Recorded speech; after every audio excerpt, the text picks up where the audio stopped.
Buku Berpikir dan Berjiwa Besar. Bab 6. Anda adalah apa yang Anda pikirkan mengenai diri Anda. Banyak perilaku manusia menimbulkan teka-teki. Pernahkah Anda bertanya dalam hati, mengapa seorang wiraniaga atau salesman menyalami seorang pelanggan dengan cekatan? "Ya Tuan, apa yang dapat saya lakukan untuk Anda?" Tetapi benar-benar mengabaikan pelanggan yang lain? Atau mengapa seorang karyawan mau membukakan pintu untuk seorang wanita, tetapi tidak untuk wanita yang lain? Atau mengapa seorang karyawan akan terus melaksanakan instruksi dari seorang atasan, tetapi mengerjakan dengan enggan permintaan atasan yang lain? Atau mengapa kita akan menaruh perhatian cermat pada apa yang dikatakan seseorang, tetapi tidak pada orang yang lain? Lihat sekeliling Anda. Anda akan menyaksikan beberapa orang mendapat salam, "Hai Mac," atau "Hai Tom," sementara yang lain disapa secara lebih hormat, "Ya Tuan." Amati dan Anda akan melihat bahwa sebagian orang menimbulkan kepercayaan, loyalitas, dan kekaguman, sementara yang lain tidak. Lihat lebih cermat lagi, dan Anda akan menyaksikan bahwa orang-orang yang mendatangkan hormat paling besar juga merupakan orang yang paling berhasil. Apa penjelasannya? Jawabannya dapat disingkat menjadi satu kata: berpikir. Berpikir memang membuatnya demikian. Orang lain melihat di dalam diri kita apa yang kita lihat di dalam diri kita. Kita menerima jenis perlakuan yang kita pikir layak kita dapatkan. Berpikir memang membuatnya demikian. Orang yang berpikir dirinya inferior, lepas dari apa kualifikasinya yang sebenarnya, menjadikan dirinya inferior, karena berpikir mengatur tindakan. Jika seseorang merasa inferior, ia pun bertindak dengan cara inferior, dan tidak ada yang dapat menutupi perasaan dasar ini untuk waktu yang lama. Orang yang merasa dirinya tidak penting benar-benar menjadi tidak penting. Sebaliknya, orang yang benar-benar berpikir bahwa dirinya cocok untuk tugas yang diberikan, memang demikianlah adanya. Agar menjadi penting, kita harus berpikir bahwa diri kita penting. Benar-benar berpikir demikian. Kemudian orang lain pun akan berpendapat demikian pula. Beginilah logikanya. Cara Anda berpikir menentukan bagaimana Anda bertindak. Cara Anda bertindak pada gilirannya menentukan bagaimana orang lain bereaksi terhadap Anda. Seperti fase lain dari program pribadi Anda untuk keberhasilan. Mendapatkan respek pada dasarnya sederhana. Untuk mendapatkan respek dari orang lain, Anda harus lebih dahulu berpikir Anda layak mendapatkan respek. Dan semakin besar respek yang Anda miliki untuk diri Anda, semakin besar respek yang akan diberikan orang lain kepada Anda. Uji prinsip ini. Apakah Anda mempunyai respek yang besar untuk orang yang diturunkan pangkatnya? Tentu tidak. Mengapa? Karena orang tersebut tidak menaruh respek kepada dirinya sendiri. Ia membiarkan dirinya membusuk karena tidak adanya respek terhadap diri sendiri. Respek terhadap diri sendiri terlihat melalui semua yang kita lakukan. Mari kita fokuskan perhatian pada beberapa cara spesifik di mana kita dapat meningkatkan respek kepada diri sendiri dan dengan demikian mendapatkan respek lebih besar dari orang lain. Tampil penting. Ini membantu Anda berpikir penting. Kaidah, ingat penampilan Anda berbicara. Pastikan penampilan Anda mengatakan hal-hal yang positif mengenai diri Anda.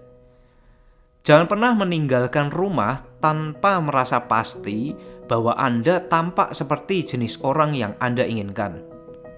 Salah satu iklan yang paling jujur yang pernah saya lihat adalah slogan, "Berbusanalah dengan benar, tidak boleh tidak," yang disponsori oleh American Institute of Men's and Boys' Wear. Slogan ini pantas diberi bingkai di dalam semua rumah, kantor, kamar tidur, dan ruang kelas. Seorang polisi berbicara, iklan American Institute of Men and Boys Wear. Ia berkata, "Anda biasanya dapat mengenali anak yang nakal hanya melalui penampilannya. Tentu saja ini tidak adil, tetapi begitulah kenyataannya. Orang sekarang ini menilai anak melalui penampilannya. Dan segera sesudah mereka mencap seorang anak, sulit untuk mengubah pikiran mereka mengenai dirinya, sikap mereka terhadapnya. Lihatlah anak laki-laki Anda. Lihat dia melalui mata gurunya, mata tetangga Anda. Mungkinkah penampilannya, pakaian yang ia kenakan, memberikan kesan yang salah? Apakah Anda mengusahakan tampak benar, berpakaian benar, kemanapun ia pergi?" Advice ini dapat diterapkan pula pada orang dewasa. Dalam kalimat yang dimulai dengan "lihat", ganti kata "dia" dengan diri Anda, guru dengan atasan, dan tetangga dengan rekan sekerja, dan baca kembali kalimatnya. Lihat diri Anda melalui mata atasan Anda, rekan sekerja Anda. Untuk rapi hanya perlu biaya sedikit. Tanggapi slogan ini secara harafiah. Tafsirkan semboyan itu menjadi berbusana benar. Ini selalu menguntungkan. Ingat, tampil penting karena ini membantu Anda untuk berpikir penting. Gunakan pakaian sebagai alat untuk menaikkan semangat Anda, membangun kepercayaan. Seorang profesor psikologi yang sudah lanjut usia dahulu biasanya memberi nasihat ini kepada para mahasiswanya dalam persiapan menit terakhir untuk ujian akhir. Berdandanlah untuk ujian penting ini. Kenakan dasi baru, setrika setelan Anda, semir sepatu Anda. Tampillah bersemangat karena ini akan membantu Anda untuk berpikir tajam. Profesor tersebut memahami psikologinya. Jangan salah mengerti. Wujud lahiriah mempengaruhi pikiran Anda. Bagaimana Anda tampak dari luar mempengaruhi bagaimana Anda berpikir dan merasa di sebelah dalam. Ada yang mengatakan bahwa semua anak laki-laki melewati tahapan topi, yaitu mereka menggunakan topi untuk mengidentifikasi diri mereka dengan orang atau tokoh yang mereka kagumi. Saya akan selalu ingat insiden topi dengan putra saya sendiri, Davey. Suatu hari ia bertekad menjadi Lone Ranger, tetapi ia tidak mempunyai topi Lone Ranger. Saya berusaha membujuknya untuk mengganti dengan topi yang lain. Protesnya adalah, "Tapi ayah, saya tidak dapat berpikir seperti Lone Ranger tanpa topi Lone Ranger." Saya akhirnya menyerah dan membelikan topi yang ia perlukan. Dengan mengenakan topi itu, ia pun menjadi Lone Ranger. Saya sering mengingat insiden itu karena membuktikan tentang efek penampilan pada cara berpikir. Siapa saja yang pernah menjadi tentara mengetahui bahwa tentara merasa dan berpikir seperti tentara ketika ia mengenakan seragam. Wanita merasa lebih ingin pergi ke pesta jika ia berbusana pesta. Begitu pula, seorang eksekutif merasa lebih seperti eksekutif jika ia berbusana seperti layaknya seorang eksekutif.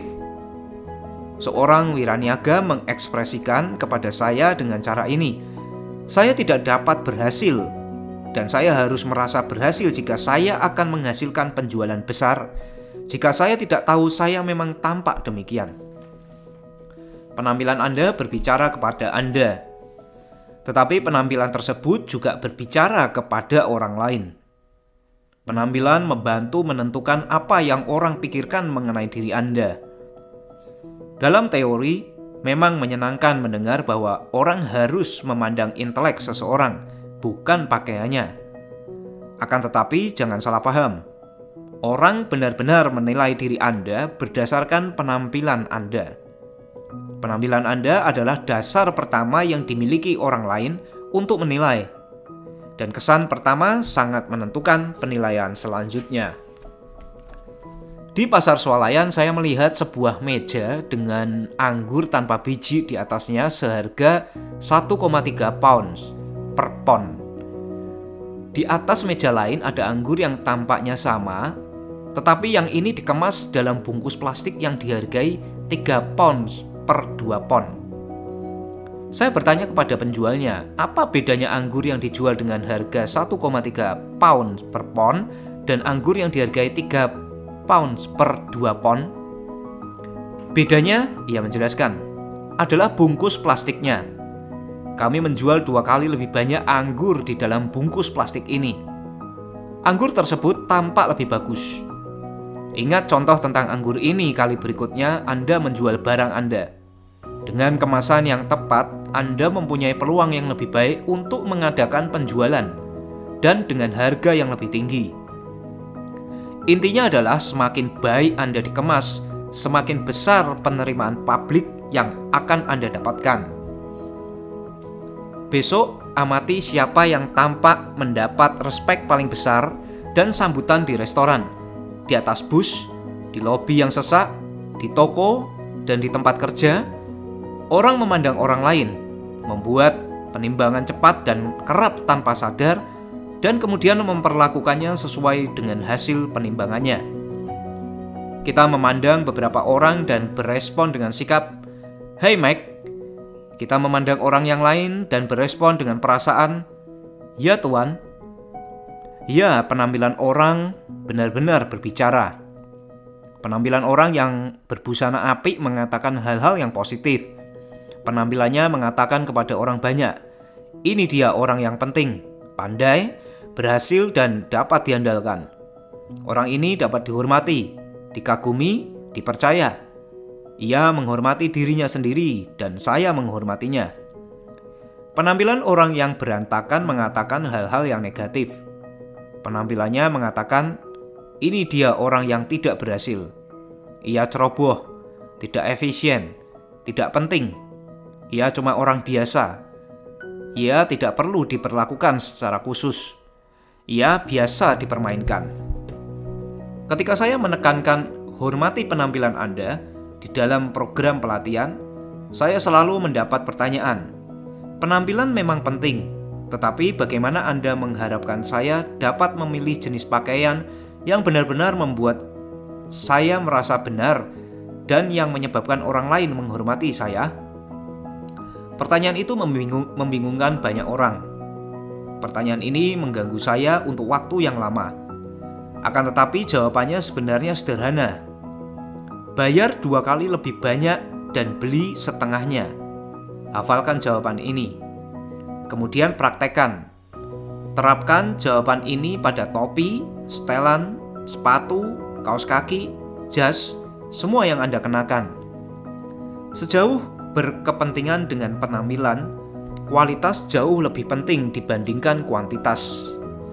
Ketika Anda mempraktekkan prinsip ini, Anda akan menaruh respek baik kepada diri Anda sendiri maupun kepada orang lain, karena Anda akan menanjak cepat.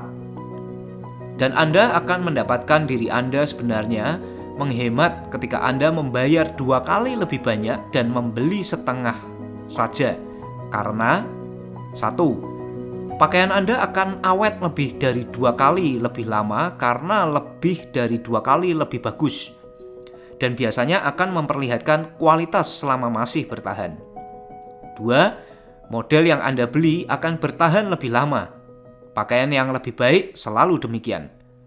3. Anda akan mendapatkan nasihat yang lebih baik. Toko pakaian yang menjual setelan dari kelas yang lebih baik biasanya jauh lebih tertarik untuk membantu Anda menemukan pakaian yang benar-benar tepat daripada mereka yang menjual setelan murah. Ingat, penampilan Anda berbicara kepada Anda dan berbicara kepada orang lain. Pastikan penampilan Anda mengatakan, ini dia orang yang menghormati dirinya sendiri. Ia orang penting. Perlakukan dia sebagai orang penting. Anda mendapatkan kesan dari orang lain, tetapi yang lebih penting Anda mendapatkannya dari diri sendiri untuk membuat penampilan diri yang terbaik. Anda adalah sebagaimana apa yang Anda pikirkan mengenai Anda. Jika penampilan Anda membuat Anda berpikir Anda inferior, Anda pun menjadi inferior. Jika penampilan Anda membuat Anda berpikir kecil, Anda pun menjadi kecil. Tampil terbaik dan Anda pun akan berpikir dan bertindak dengan cara Anda yang terbaik. Pikirkan pekerjaan Anda penting. Ada sebuah kisah yang sering disampaikan mengenai sikap 3 orang tukang batu terhadap pekerjaan. Kisah ini klasik. Ketika ditanya, "Apa yang sedang Anda kerjakan?" Tukang batu pertama menjawab, "Menyusun bata." Yang kedua menjawab, "Menghasilkan Rp600 per jam." Dan yang ketiga berkata, Saya sedang membangun katedral terbesar di dunia." Kisah ini memang tidak memberitahu kita apa yang terjadi dengan ketiga tukang batu ini kemudian. Tetapi apa menurut Anda yang terjadi? Peluangnya adalah 2 tukang batu pertama tetap menjadi tukang batu. Mereka tidak mempunyai visi. Mereka tidak mempunyai respek atau hormat terhadap pekerjaan. Tidak ada di belakang mereka yang mendorong mereka maju menuju keberhasilan yang lebih besar. Akan tetapi, Anda boleh merasa pasti bahwa tukang batu yang memvisualisasikan dirinya sedang membangun katedral terbesar tidak akan tetap menjadi tukang batu. Barangkali ia menjadi mandor atau mungkin kontraktor atau mungkin arsitek. Ia bergerak maju dan ke atas. Mengapa? Karena berpikir memang membuatnya begitu. Tukang batu ketiga mendengarkan saluran pikiran yang menunjukkan cara untuk mengembangkan diri di dalam pekerjaannya. Cara berpikir tentang pekerjaan memberitahu banyak tentang seseorang dan potensinya untuk tanggung jawab yang lebih besar. Seorang teman yang mengoperasikan perusahaan seleksi personel mengatakan hal ini kepada saya belum lama berselang. Satu hal yang selalu kami cari dalam menimbang pelamar pekerjaan untuk klien kami adalah bagaimana pelamar berpikir tentang pekerjaannya yang sekarang.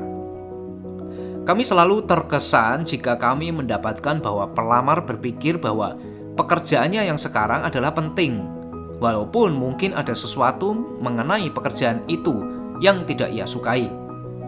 Mengapa? Jawabannya sederhana. Jika pelamar merasa pekerjaannya yang sekarang penting, kemungkinannya adalah ia juga akan bangga akan pekerjaannya yang berikutnya. Kami menemukan korelasi yang sangat erat antara respek seseorang terhadap pekerjaannya dan prestasi kerjanya. Seperti penampilan Anda, cara Anda berpikir mengenai pekerjaan mengatakan hal-hal mengenai diri Anda kepada atasan Anda, rekan sekerja, dan bawahan. Sebenarnya kepada semua orang dengan siapa Anda berhubungan. Beberapa bulan yang lalu saya menghabiskan waktu beberapa jam bersama seorang teman yang menjadi direktur personalia untuk sebuah pabrik peralatan. Kami berbicara mengenai manusia pembangun. Ia menjelaskan sistem audit personalianya dan apa yang ia pelajari dari sistem tersebut. Kami memiliki sekitar 800 orang yang tidak produktif. Ia memulai. Di bawah sistem audit personalia kami, saya bersama seorang asisten mewawancarai setiap karyawan setiap 6 bulan sekali. Tujuan kami sederhana saja. Kami ingin mengetahui bagaimana kami dapat membantu di dalam pekerjaannya. Kami pikir ini adalah kebiasaan yang bagus. Karena tiap orang yang bekerja dengan kami adalah orang penting. Karena kalau tidak, ia tidak akan termasuk di dalam daftar gaji. Kami berhati-hati untuk tidak mengajukan pertanyaan yang bersifat langsung kepada karyawan. Kami mendorong karyawan untuk berbicara tentang apa saja yang ia inginkan. Kami bertujuan mendapatkan kesan dirinya yang jujur. Sesudah tiap wawancara, kami mengisi formulir penilaian pada sikap karyawan bersangkutan terhadap aspek khusus pekerjaannya. Nah, inilah yang saya pelajari, ia melanjutkan. Karyawan kami masuk ke dalam salah satu dari 2 kategori, kelompok A dan kelompok B, atas dasar bagaimana mereka berpikir mengenai pekerjaan mereka. Orang di dalam kelompok B berbicara terutama mengenai jaminan, rencana masa pensiun, kebijakan cuti sakit, waktu libur ekstra, apa yang kita lakukan untuk meningkatkan program asuransi, dan apakah mereka akan diminta untuk bekerja lembur bulan Maret yang akan datang seperti yang terjadi bulan Maret tahun lalu. Mereka juga berbicara banyak tentang segi yang tidak menyenangkan dari pekerjaan mereka. Hal-hal yang tidak mereka sukai pada diri rekan sekerja, dan seterusnya. Orang di dalam kelompok B, dan ini meliputi hampir 80% dari semua personel yang tidak produktif, memandang pekerjaan mereka sebagai semacam kejahatan yang perlu. Orang di dalam kelompok A memandang pekerjaan mereka melalui kacamata yang berbeda. Mereka peduli mengenai masa depan dan menghendaki saran konkret mengenai apa yang dapat dilakukan untuk membuat kemajuan yang lebih cepat. Mereka tidak berharap kami memberi mereka apa saja kecuali kesempatan. Orang di dalam kelompok A berpikir pada skala yang lebih luas. Mereka memberi saran untuk memperbaiki perusahaan. Mereka menganggap wawancara di kantor saya ini sebagai hal yang konstruktif. Akan tetapi orang kelompok B sering merasa sistem audit personalia kami hanyalah untuk mencuci otak, dan mereka senang kalau wawancara sudah usai. Sekarang ada cara untuk mengecek sikap dan apa yang mereka maksudkan dengan keberhasilan pekerjaan. Semua rekomendasi untuk promosi, kenaikan upah, dan hak istimewa disalurkan kepada saya oleh atasan langsung karyawan bersangkutan.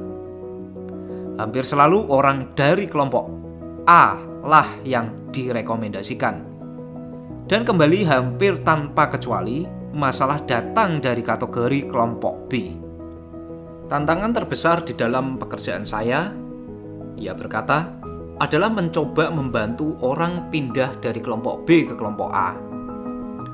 Memang tidak mudah, karena sebelum seseorang berpikir bahwa pekerjaannya penting dan berpikir secara positif mengenai pekerjaannya, ia tidak dapat dibantu.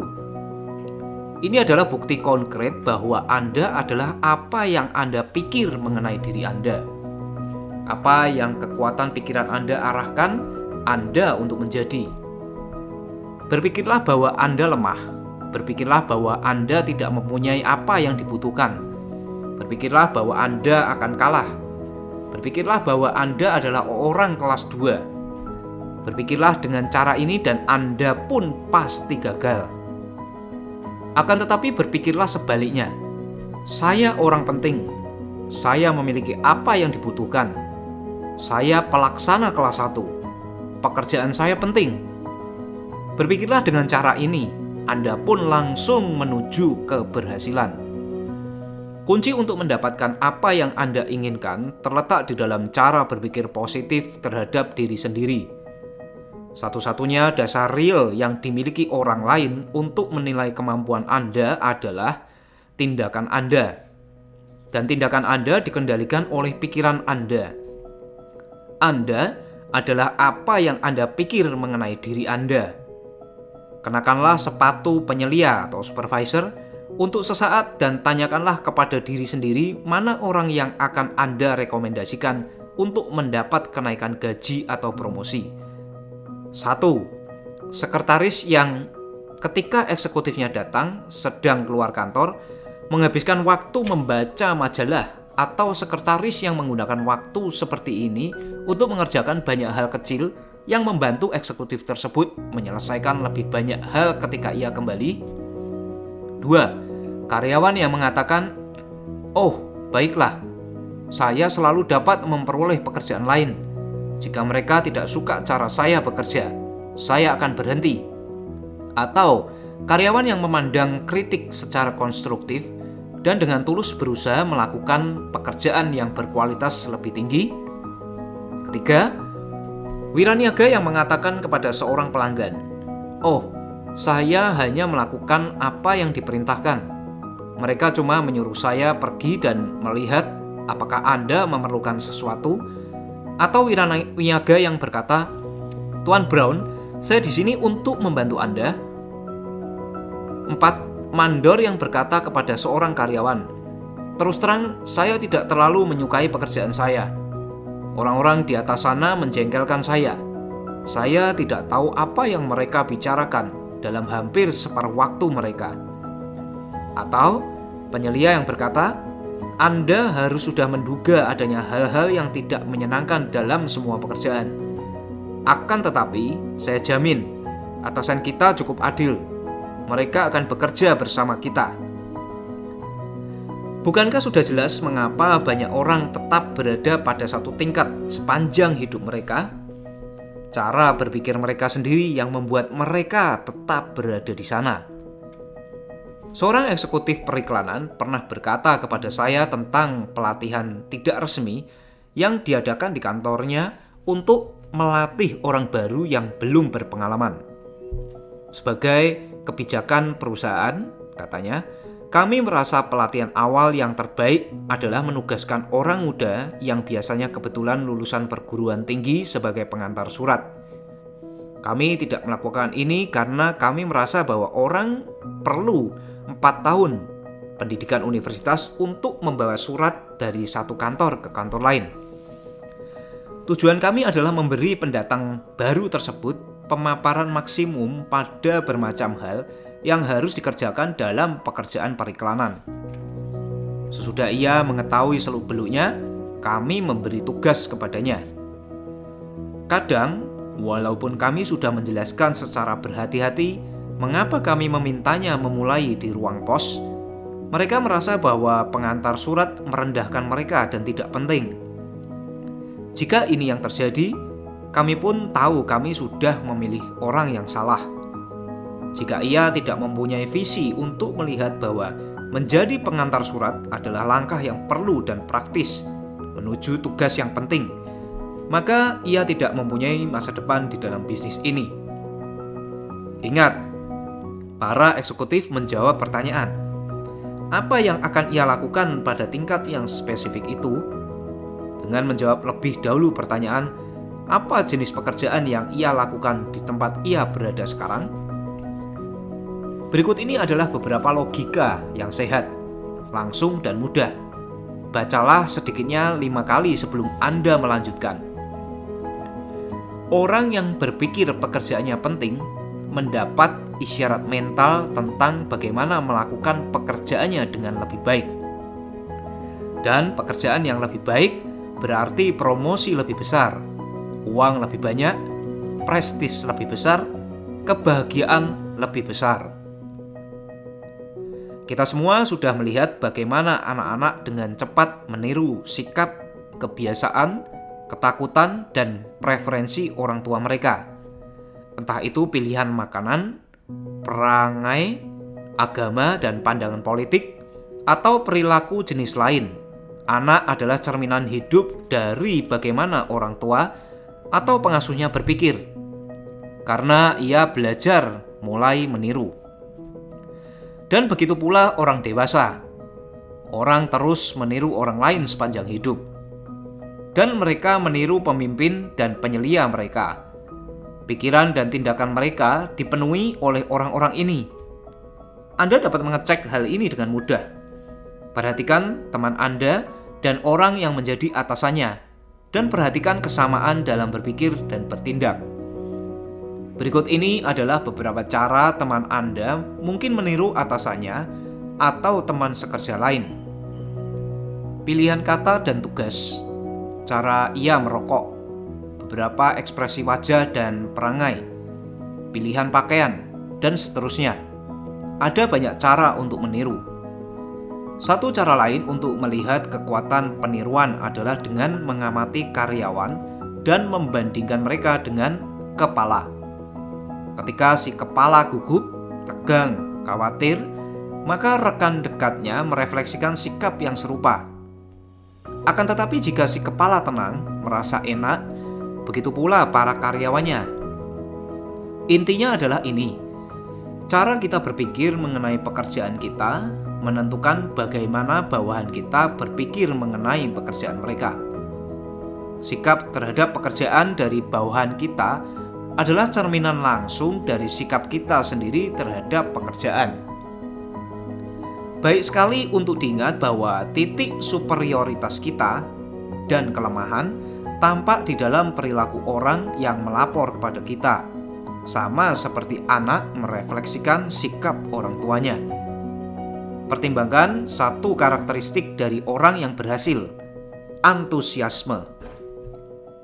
Pernahkah Anda memperhatikan bahwa orang bagian penjualan yang antusias di dalam sebuah toko serba ada membuat Anda, pelanggan, menjadi lebih bergairah akan barang yang ditawarkan?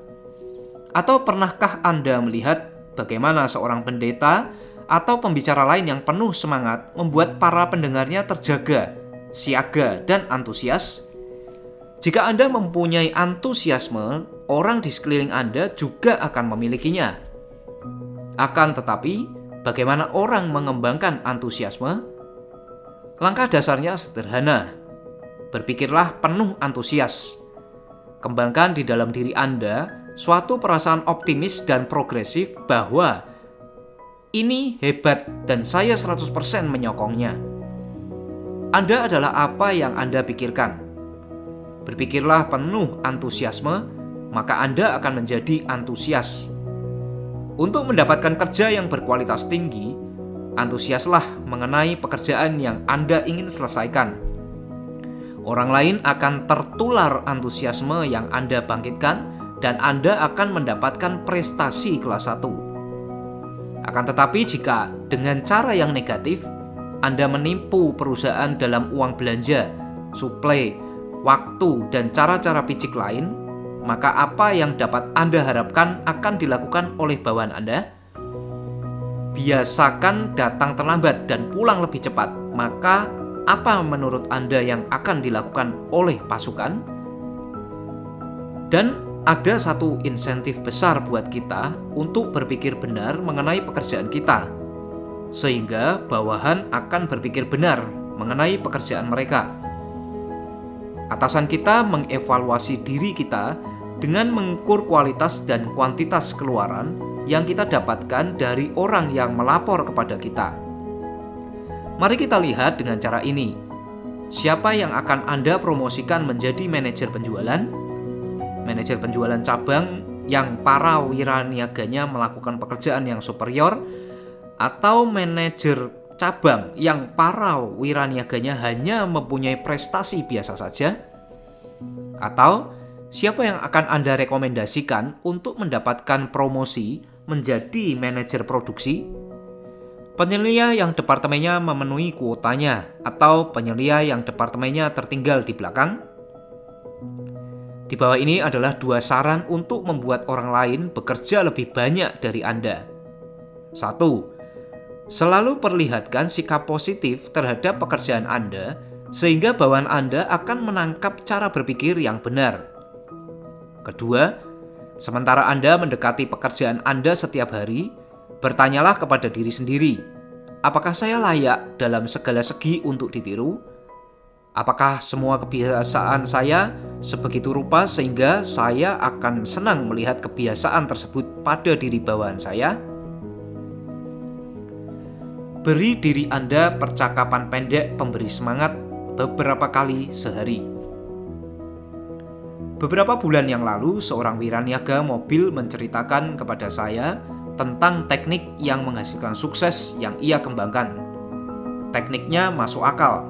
Bacalah.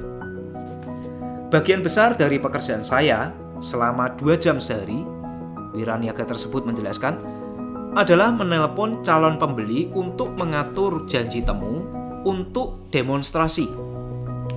Ketika saya pertama kali memulai menjual mobil 3 tahun yang lalu, ini adalah masalah saya yang terbesar.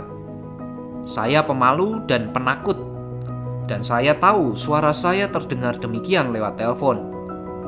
Mudah bagi orang yang saya telepon untuk mengatakan, saya tidak tertarik, dan menutup telepon. Setiap Senin pagi, manajer penjualan kami mengadakan rapat penjualan. Rapat tersebut sangat bersemangat dan membuat saya merasa enak. Dan lebih dari itu, saya selalu tampak mengatur lebih banyak demonstrasi pada hari Senin dibandingkan pada hari lain. Akan tetapi, kesulitannya adalah hanya sedikit semangat hari Senin tersisa hingga hari Selasa, dan hari-hari selebihnya pada minggu tersebut. Kemudian saya mendapat gagasan. Jika manajer penjualan dapat memberi semangat kepada saya, mengapa saya tidak dapat memberi semangat kepada diri saya sendiri? Mengapa tidak memberikan percakapan pendek pemberi semangat tepat sebelum saya mulai membuat percakapan telepon itu? Hari itu saya memutuskan untuk mencobanya. Tanpa mengatakan kepada siapapun, saya berjalan keluar menuju taman dan mendapatkan sebuah mobil yang kosong. Kemudian selama beberapa menit, saya berbicara kepada diri saya sendiri. Saya mengatakan kepada diri saya sendiri, saya penjual mobil yang baik dan saya akan menjadi yang terbaik. Saya menjual mobil yang bagus dan saya memberikan transaksi yang baik. Orang yang saya telepon memerlukan mobil ini dan saya akan menjualnya. Nah, sejak awal sekali pemberian semangat kepada diri sendiri ini menunjukkan hasilnya. Saya merasa begitu enak sehingga saya tidak merasa enggan menelepon calon pembeli. Saya malah ingin melakukannya. Saya tidak lagi pergi keluar dan duduk di taman dan memberikan percakapan pemberi semangat kepada diri saya sendiri. Akan tetapi, saya masih menggunakan teknik tersebut. Sebelum memutar suatu nomor, saya mengingatkan dalam hati bahwa saya adalah wiraniaga kelas 1 dan saya akan mendapatkan hasil dan saya benar-benar berhasil. Itu gagasan yang bagus sekali, bukan? Untuk berada di puncak, Anda harus merasa berada di puncak. Beri diri Anda percakapan pemberi semangat dan temukan berapa jauh lebih besar dan kuat yang Anda rasakan. Belum lama ini, di dalam sebuah program pelatihan yang saya jalankan, tiap orang diminta berbicara selama 10 menit tentang menjadi pemimpin. Salah seorang peserta memberikan presentasi yang menyedihkan. Lututnya benar-benar gemetar dan tangannya bergetar. Ia lupa apa yang akan dikatakannya. Sesudah berbicara dengan ragu-ragu selama 5 atau 6 menit, ia duduk dengan benar-benar merasa kalah. Sesudah sesi tersebut, saya berbicara kepadanya cukup lama untuk memintanya datang 15 menit lebih awal pada sesi berikutnya. Seperti yang dijanjikan, ia ada di sana lebih cepat untuk sesi berikutnya. Kami berdua duduk untuk mendiskusikan pembicaraan malam sebelumnya. Saya memintanya untuk mengingat sejelas mungkin apa yang ia pikirkan 5 menit sebelum ia berbicara di depan kelas. Saya kira yang saya pikirkan hanyalah tentang bagaimana takutnya saya saat itu. Saya tahu saya akan membuat diri saya tampak bodoh. Saya tahu saya akan gagal.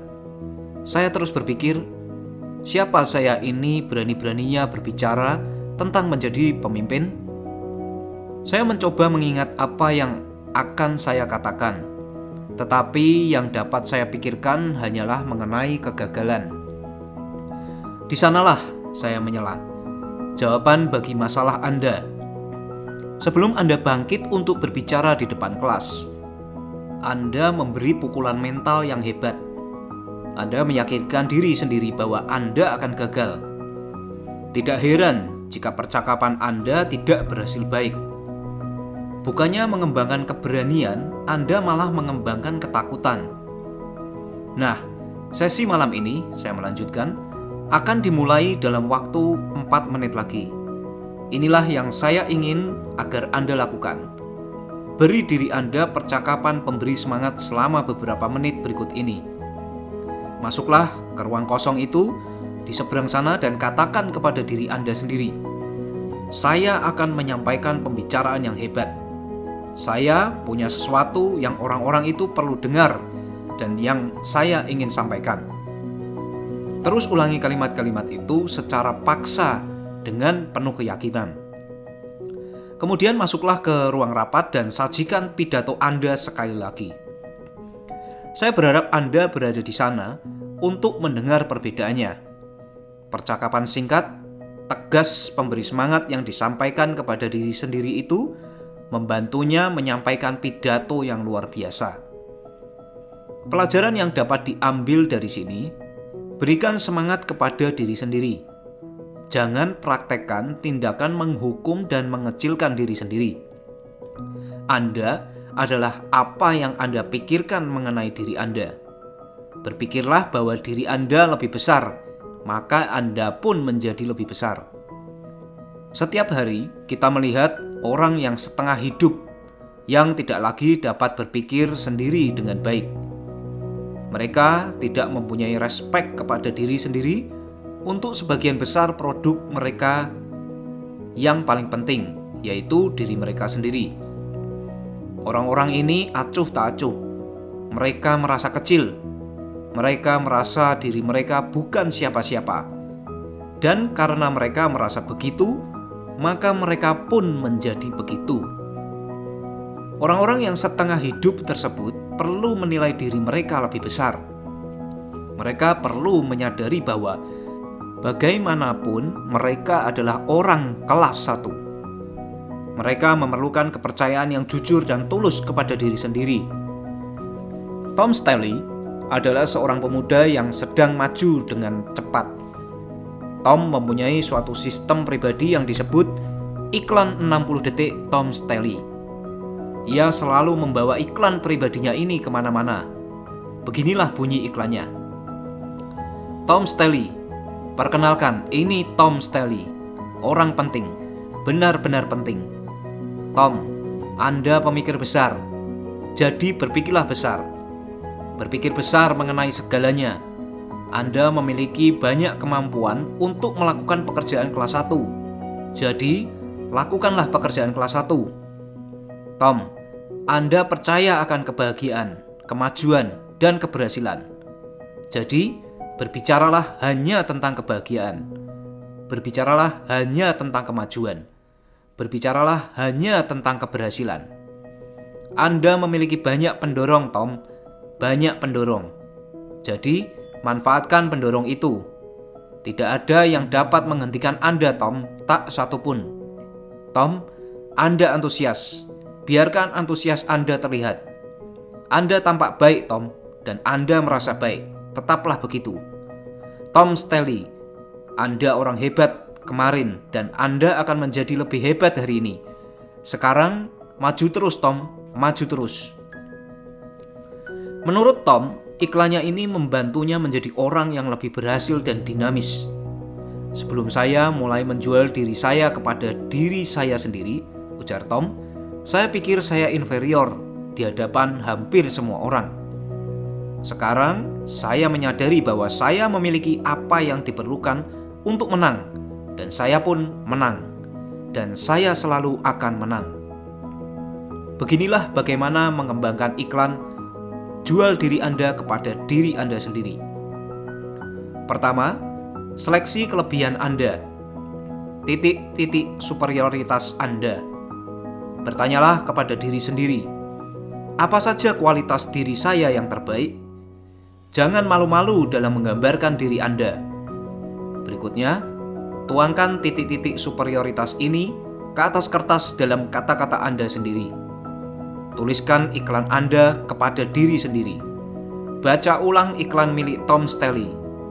Perhatikan bagaimana ia berbicara kepada Tom, berbicara kepada diri sendiri. Bersikap sangat langsung. Jangan pikirkan tentang siapapun selain diri Anda sebagaimana Anda menceritakan iklan Anda. Ketiga, praktekkan membaca iklan Anda keras-keras di ruang tertutup, setidaknya sekali sehari. Anda akan sangat terbantu jika melakukan ini di depan cermin. Ulangi iklan Anda dengan penuh tekad. Hangatkan diri Anda. Keempat, baca iklan Anda dalam hati beberapa kali setiap hari. Bacalah sebelum Anda menangani apapun yang menuntut keberanian. Bacalah tiap kali Anda merasa tak bersemangat. Siapkan iklan tersebut di dekat Anda selalu. Lalu, gunakanlah. Satu hal lagi, banyak orang, barangkali mayoritas, mungkin memandang curiga pada teknik itu. Itu adalah karena mereka menolak untuk percaya bahwa keberhasilan datang dari pikiran yang dikelola dengan baik. Akan tetapi, Jangan terima penilaian dari orang biasa. Anda bukan orang biasa. Jika Anda ragu mengenai kekuatan dasar dari prinsip jual diri Anda kepada diri Anda sendiri, bertanyalah kepada orang paling berhasil yang Anda kenal. Apa yang ia pikirkan tentang dirinya sendiri? Tanyakanlah kepadanya dan kemudian mulailah menjual diri Anda kepada diri Anda sendiri. Tingkatkan cara berpikir Anda. Berpikirlah sebagaimana orang penting berpikir. Meningkatkan cara berpikir berarti meningkatkan juga tindakan Anda, dan ini menghasilkan sukses. Inilah cara yang mudah untuk membantu membuat diri Anda lebih besar dengan berpikir sebagaimana orang penting berpikir. Gunakan formulir di bawah ini sebagai pedoman. Patrikan di dalam pikiran Anda pertanyaan ini. Apakah ini cara yang digunakan oleh orang penting? Gunakan pertanyaan ini untuk membantu Anda menjadi orang yang lebih besar dan lebih berhasil. Bagaimana saya berpikir? Daftar periksa. Situasi 1. Ketika saya cemas, bertanyalah kepada diri sendiri. Apakah orang penting khawatir mengenai hal ini atau merasa terganggu? Situasi kedua, gagasan. Bertanyalah kepada diri sendiri. Apa yang orang penting akan lakukan jika ia mempunyai gagasan ini? Situasi ketiga, penampilan saya.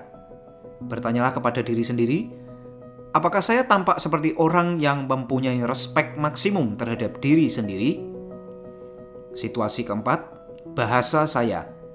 Bertanyalah kepada diri sendiri, apakah saya menggunakan bahasa orang yang berhasil? Situasi kelima, apa yang saya baca? Bertanyalah kepada diri sendiri, apakah orang penting akan membaca ini? Situasi keenam, percakapan. Bertanyalah kepada diri sendiri, apakah ini sesuatu yang akan didiskusikan oleh orang penting? Situasi ketujuh, ketika saya kehilangan kesabaran. Bertanyalah kepada diri sendiri, apakah orang penting akan menjadi jengkel dengan apa yang membuat saya jengkel? Situasi ke-8, lelucon. Bertanyalah kepada diri sendiri, apakah ini jenis lelucon yang akan disampaikan oleh orang penting? Situasi ke-9, pekerjaan saya. Bertanyalah kepada diri sendiri, bagaimana orang penting menggambarkan pekerjaannya kepada orang lain? Ringkasnya ingatlah. 1. Tampil penting. Ini membantu Anda berpikir penting. Penampilan Anda berbicara kepada Anda. Percayalah, penampilan ini mengangkat semangat Anda dan membangun kepercayaan Anda. Penampilan Anda berbicara kepada orang lain. Pastikan penampilan Anda mengatakan, ini dia orang penting, pandai, berhasil, dan dapat diandalkan. Kedua, berpikirlah pekerjaan Anda penting. Berpikirlah dengan cara ini, dan Anda akan menerima isyarat mental tentang bagaimana melakukan pekerjaan Anda dengan lebih baik. Berpikirlah bahwa pekerjaan Anda penting, maka bawahan Anda akan berpikir bahwa pekerjaan mereka juga penting. Ketiga, beri diri Anda percakapan pendek pemberi semangat beberapa kali sehari. Kembangkan iklan menjual diri Anda kepada diri Anda sendiri. Ingatkan diri Anda pada setiap kesempatan bahwa Anda adalah orang kelas 1. Keempat, di dalam semua situasi kehidupan, bertanyalah kepada diri sendiri, apakah ini cara orang penting berpikir? Kemudian, taati jawabannya.